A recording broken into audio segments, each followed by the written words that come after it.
Ready. Hello, I am here today with Brenda Haire, author of Save the Buttertubs, Discover Your Worth in a Disposable World. Welcome, Brenda. Hi, thank you for having me, Faye. Okay, first of all, let's talk about your life as an author. Does writing energize you or exhaust you? Writing energizes me. Always energizes me, actually, writing. I wish I could do nothing but. But the life of an author is way more than just, so some of the other things suck the energy out of me. Yeah, but not writing. Writing is my passion. It's therapeutic. It's my time with the Lord. That's probably where I feel God speak to me the most, when I'm writing. So it's energizing, always. I agree. If that's all I had to do, then yes, that'd Yes. be it.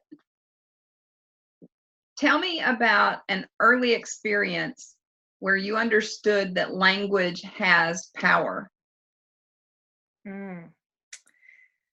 Well, a very early experience for me, and I'm going to talk a little bit about this actually in my next book, was when I was growing up.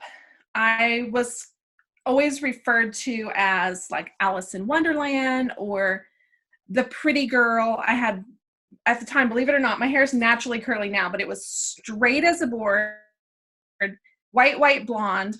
And so I did look like Alice in Wonderland, straight, long blonde hair. But I was always complimented on my looks. And so there was a time in my life when I no longer felt pretty, hormonal changes after having children and all those kind of things. And I thought, well, who am I then? And that's when it really hit me that the way we speak to people and the things we pour into them, people were being nice to me, right? Oh, you're so pretty. You look like Alice in Wonderland. Oh, your hair, it's so pretty, But it shapes this identity. And if we no longer feel that, if it doesn't align with how we're feeling, it gets very confusing and muddled for us. And so that's when I really discovered the power of words. And I thought, okay, this is going to be different. And so I've always tried to tell my own kids, not just how attractive they are, but how smart they are and how honorable, and how they should honor God and honor our family. And it's not just about their appearances. So yeah, that I would say that went on for a long time in my life. I'm pretty sure you're not the only one. Mm-hmm. Okay. Is there an author that you truly admire? I have to pick just one.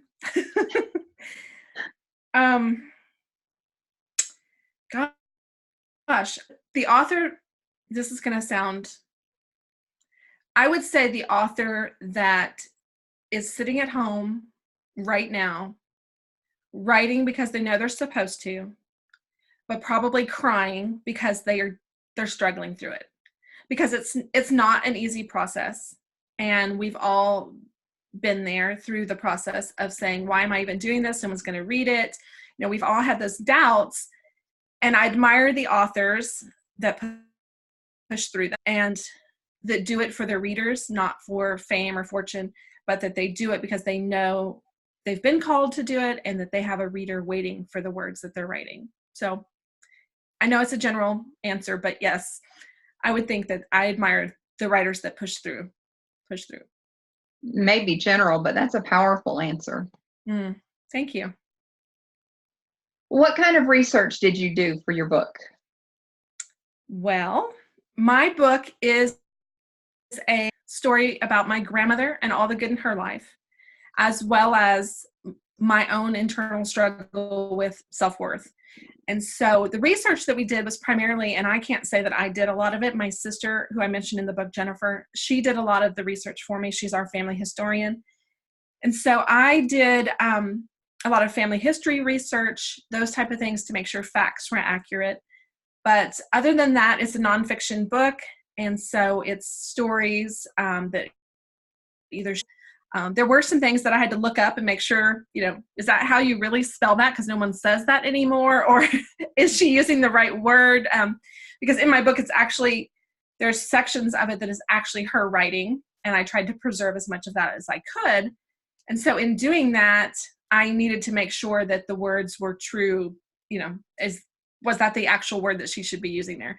And so a lot of it was just things like that, facts. And I have a lot of endnotes in my book, a lot of sites. Some authors don't include any, but I think I have 113. So I tried to make sure that anything that might be questionable for a reader, that they would have somewhere to go and find the answers, whether it was a TV show I was talking about or a place or whatever. I tried to direct them back to find more information. So yeah, that's the kind of research I did, and it wasn't real in-depth, study stuff, because to me, it was family history. It was what's happening. So yeah, that's the research I did. But research is important, and endnotes and citations are so important to not just cover yourself as an author, right? You're giving credit to other people, but really to help your reader, to provide the information for your reader. I like that. So tell me, what did you enter or take out of Save the Buttertubs? Well, I entered a lot more than I took out. In my original proposal, I only had 9 chapters. The book ended up being 15 plus an introduction, if you will, even though I don't call it that. But what I took out, I didn't actually take out. I wasn't allowed to put in, so I'll put it that way. So when my grandmother asked me to write about all the good in her life, she did not want me to include the not so good things. And at first it was kind of because I follow that hero's journey, and there is something to knowing the struggle that someone goes through.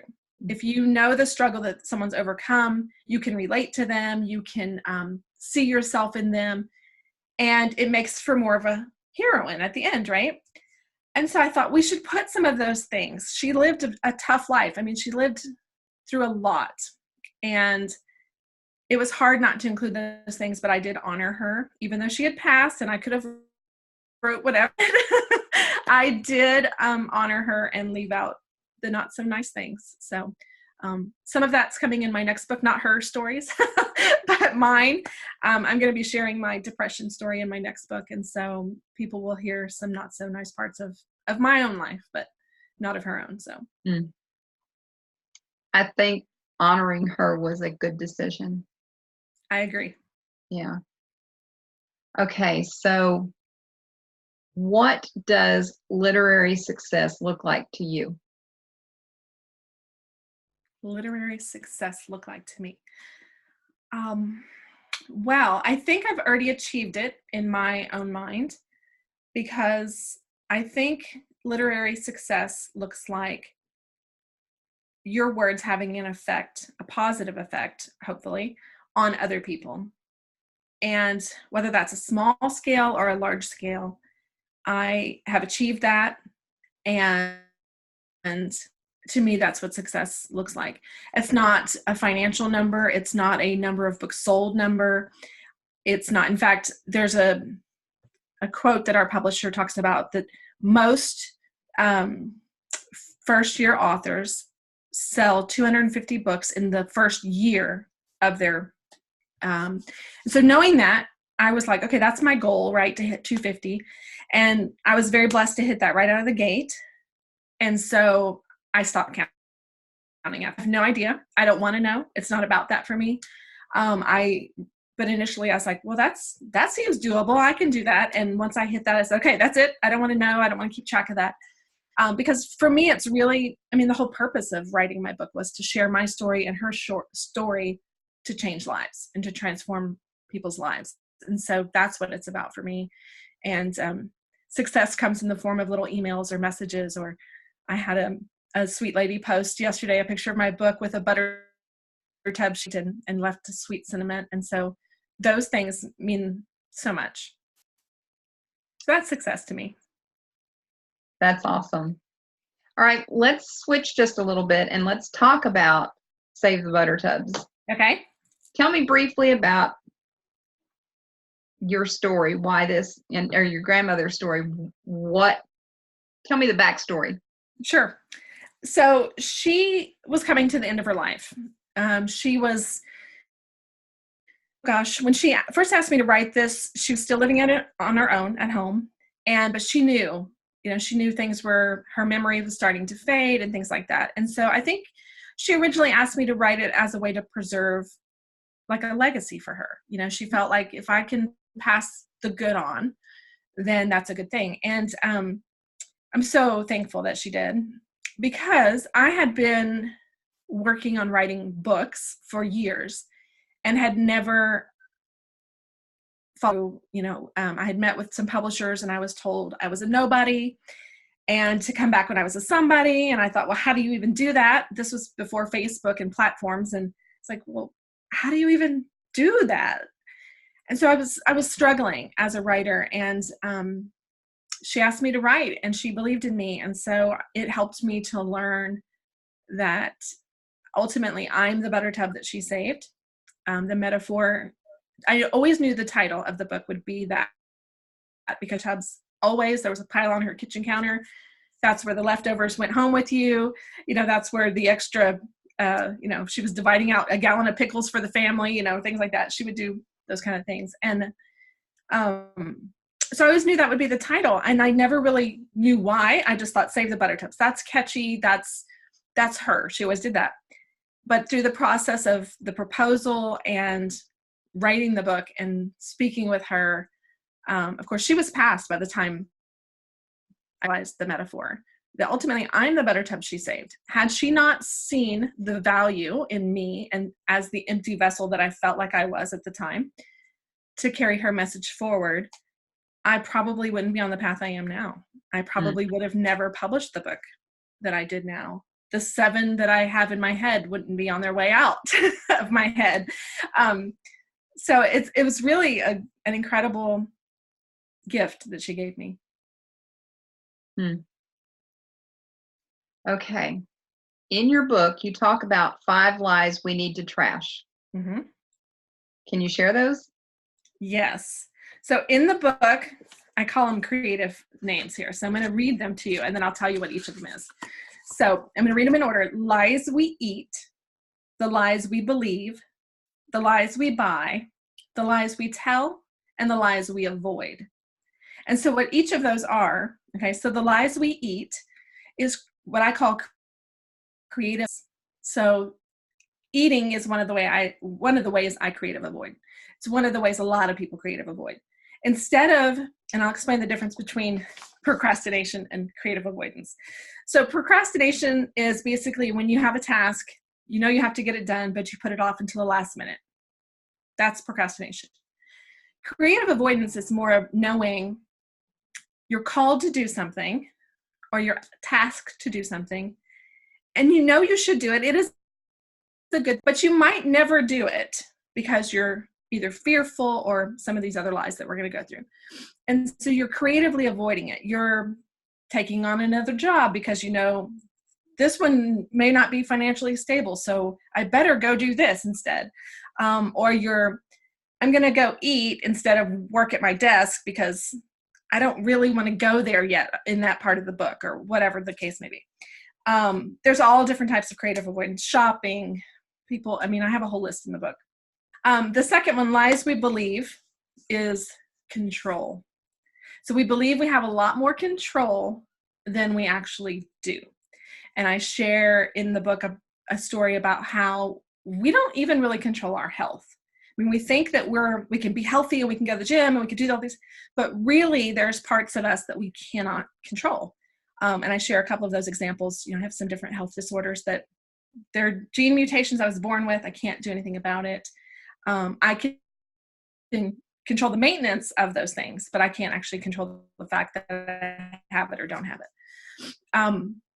So that's the second one. The third one, lies we buy, is excess.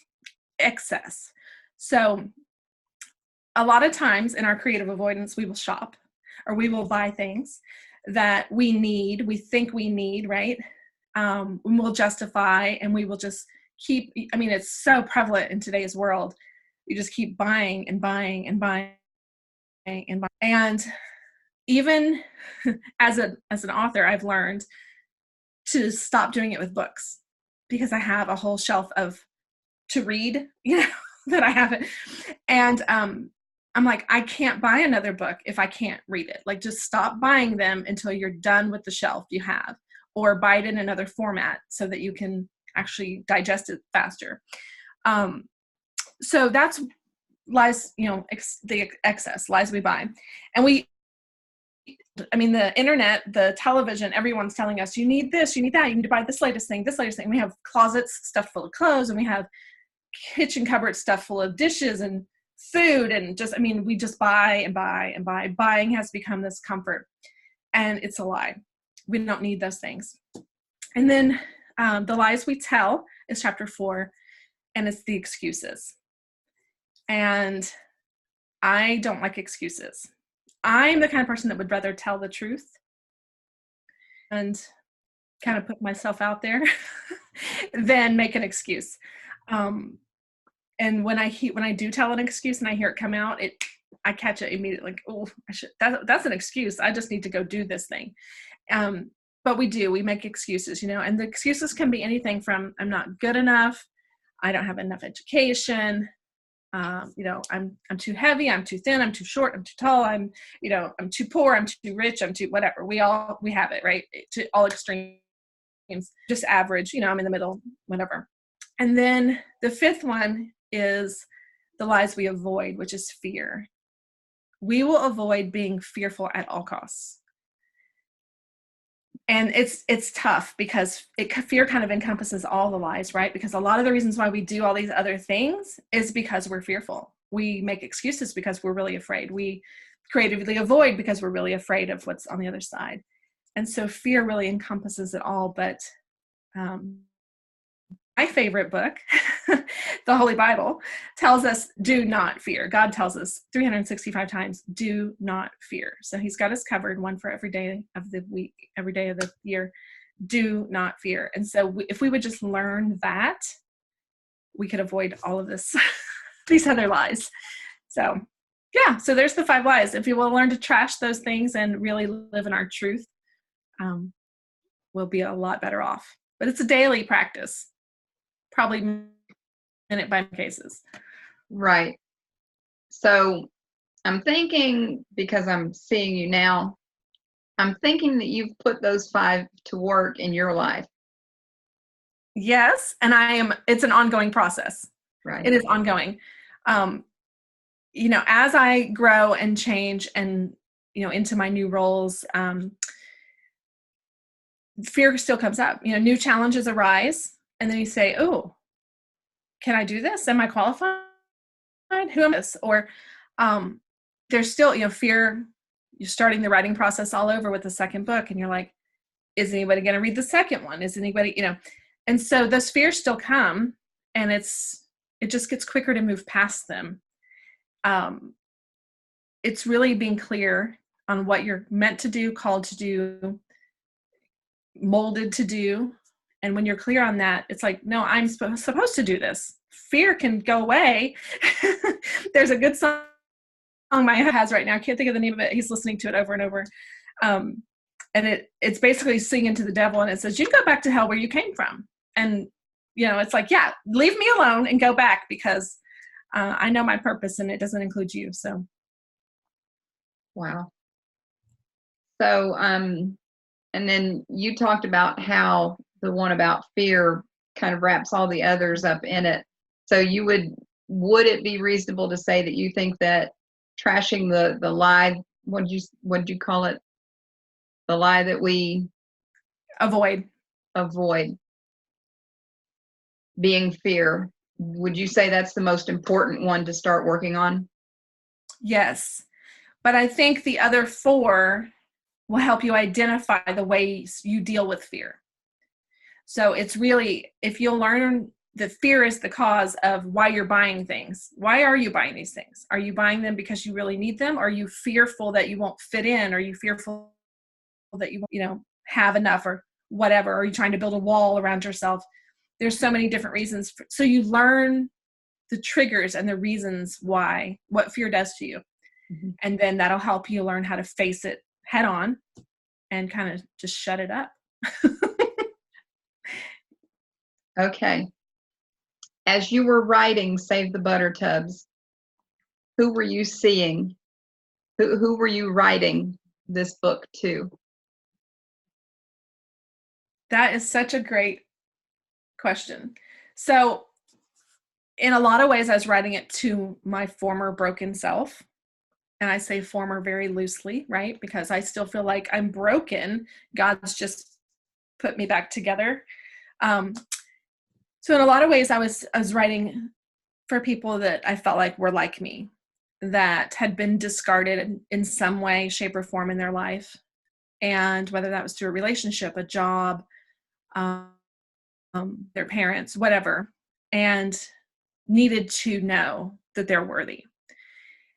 So a lot of ways I was writing to them, but going through a process of learning more about what we call an avatar, right? Who is this person, your target customer, or whatever people call them? Who ultimately are you trying to reach? And I have a dear friend who named this person for them. So it'd be clear, it'd be more like a relationship when she's writing, almost right to this. And I had another, there was an example of a speaker recently that says when he writes, he actually says, dear, whatever his person was called, and writes to that person and then takes off the dear, you know, John or whatever. And so I named my girl, and when I did, her name is Eve. And the reason why her name is Eve is because I feel like my girl was right there in the garden. She didn't feel worthy because right there telling her she wasn't, telling her that she needed more, she needed the knowledge, who, you know, she could do this. And I feel like ultimately that's my girl, is she just wants to be accepted, and the devil's sitting there telling her she's not, but she already is. God accepted her just the way she was. He created her just the way she was. And so, yeah, so that's my girl, Eve. There's a lot of Eves out there that the devil needs to, she jump on them and go on down the road. So are there other people you think, other than this Eve who has all these things being told to her? Are there other people that you think would benefit greatly from reading Save the Buttertubs? Oh, absolutely. So obviously men can read it as well. It doesn't have to just be Eve. Adam was there in the garden too. In my reading experience, or since the book has had a little 13-year-old girl and her mother read the book together. And it was an incredible journey for them to read it together for many reasons. One, the mom and the daughter got to bond over their own grandmother stories. But the 13-year-old at the end of it, she actually said, I want to be Brenda's best friend, because she had connected to me. And it just shows you that those lies are starting. They started for me when I was, you know, I shared earlier about the being Alice in Wonderland. I mean, I was young, 6, 7, 8, 9, when those, you know, people were telling me those lies. Even though they may have been true at the time, you know, people were saying I was looked this way and I did, or whatever.